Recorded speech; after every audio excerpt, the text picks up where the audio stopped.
அனைத்து உறவுகளுக்கும் எனது மாலை வணக்கத்தை தெரிவித்துக் கொள்கிறேன். என் குலதெய்வம் அருள்மிகு உலக மாதா ஸ்ரீ அங்காள் ஈஸ்வரி அம்மனை வணங்கி சோதிடத்தின் தந்தை பிரகாசுரமணிவர் பகவானை வணங்கி சோதிடத்தினுடைய மேதைகள் அனைவரையும் வணங்கி ஒரு சிறு சோதிட குறிப்பை உங்களோடு பகிர்ந்து கொள்ள வருகிறேன். ஒரு சில சாதகங்களில் 45 வயதிற்கு மேல் நல்ல வாழ்க்கை வளர்ச்சி, பெயர், புகழ், செல்வாக்கு, வாழ்க்கையின் முன்னேற்றம் அனைத்தும் இருக்கும் அமைப்பு இருக்கும். அந்த அமைப்பு யாருக்கு இருக்கிறது என்பதனை நாம் இப்போது பார்ப்போம்.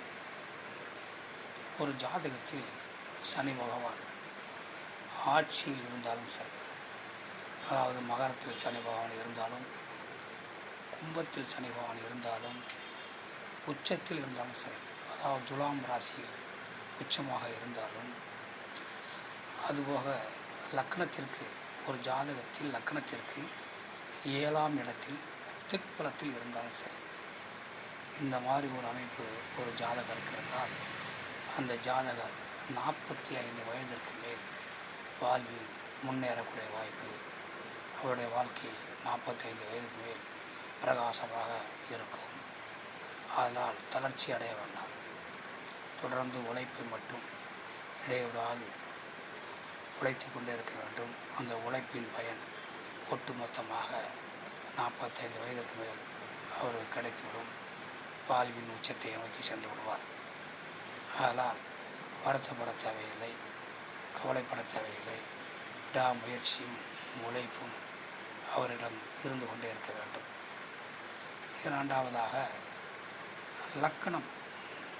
லக்னாதிபதி இருவரும் பலம் குறைந்து ராசியின் அதிபதி பலமாக இருந்தாலும் அந்த ஜாதகர்களும் 45 வயதிற்கு மேல் முன்னேற்றத்தை சந்திப்பார்கள்.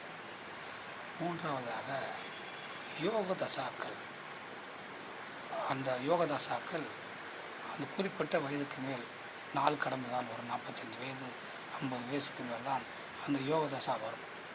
அப்படி அமைப்புகளும் சில சாதகங்களுக்கு உள்ளது. அப்படிப்பட்ட சாதகர்களும் 45-50 வயதுக்கு மேல் முன்னேறுவார்கள். அதனால் வாழ்வில் முன்னேற்றம் என்பதும், யோகம் என்பதும், அதிர்ஷ்டம் என்பதும், வளர்ச்சி என்பதும் ஒரு மனிதனுக்கு, ஒவ்வொரு மனிதனுக்கும் இருந்து கொண்டு தான் இருக்கின்றது. அது வேண்டுமானால் முன்பின் இருக்குமே ஒழிய எல்லாருக்கும் யோகம் இருக்கும். அதனால் மனம் தளராமல் உழைப்பு தன்னம்பிக்கையோடு வாழ்வையும் தொடர்ந்து நடத்தி கொண்டிருந்தால் இன்று இல்லாவிட்டாலும் என்றாவது ஒரு நாள் வெற்றி பெற்றுவிடலாம் என கூறி, இதுவரையில் எனக்கு நான் உங்களோடு இந்த கருத்துக்களை பகிர்ந்தமைக்கு பெரும் மகிழ்ச்சி அடைகிறேன். நன்றி, வணக்கம்.